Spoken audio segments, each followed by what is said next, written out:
Two questions for you, Antonio. Says, what was the overall drive to achieve all that? After you did the first one, what was the drive to do the second one, or did it just kind of happen? Question one. And number two, is there anything you wish you'd done differently with your life along the way? Oh, wow. Yeah. Well, I'll answer the second one first. No, nothing really comes to mind. I've had a wonderful life, and I still do.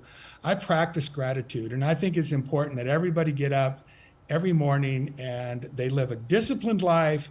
They practice two things, humility and gratitude, because that goes a long way. I'm thankful for everything I have.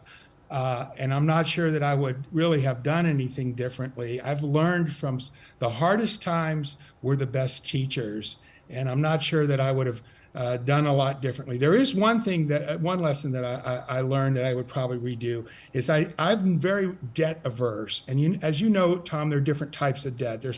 There's debt that works for you, and then there's debt that, you end up working for it.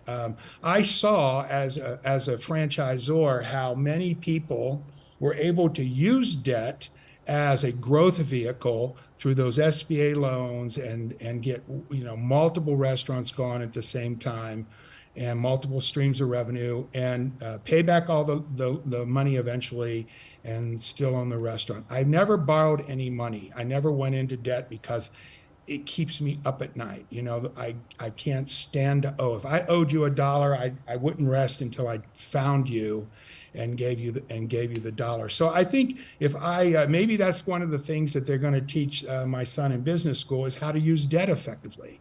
And I think that that's one of the things that I would have done differently. But other than that, I'm pretty happy with my life. As far as the drive, they say there's a couple of different motivations in there, and this is true in advertising. There's fear motivation, there's greed motivation.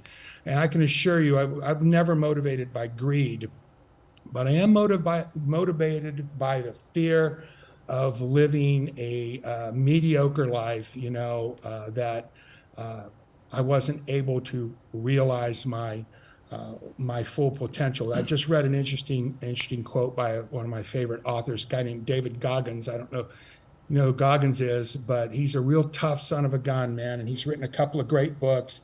And I'm paraphrasing his quote, but it says he feels sorry for people that have lived such a soft and comfortable life that'll die and never realize their full potential. And I think that sums up me pretty good. I'm fearful of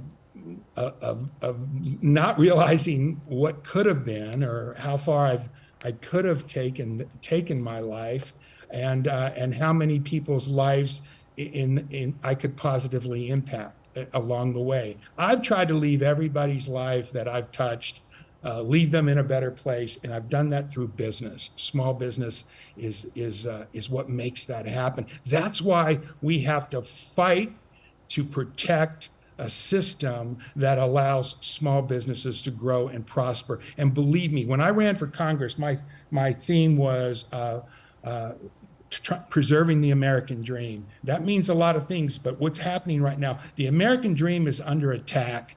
If your American dream is to possibly be self-employed, possibly own your own home, you're under attack right now. You're under attack from a government that only wants to promote more and more governmental growth and more people relying on the government and teaching people and their children to rely on the government and have little faith in themselves.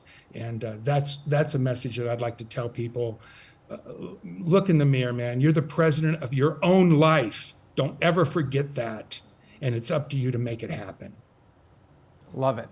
Well, thank you so much for joining us here. I'd love to have you back again sometime, maybe with a panel of other small business owners, just to butter the bread with this knowledge for people that are trying to do it. They have a different starting point than you or I had. It's a tougher starting point today.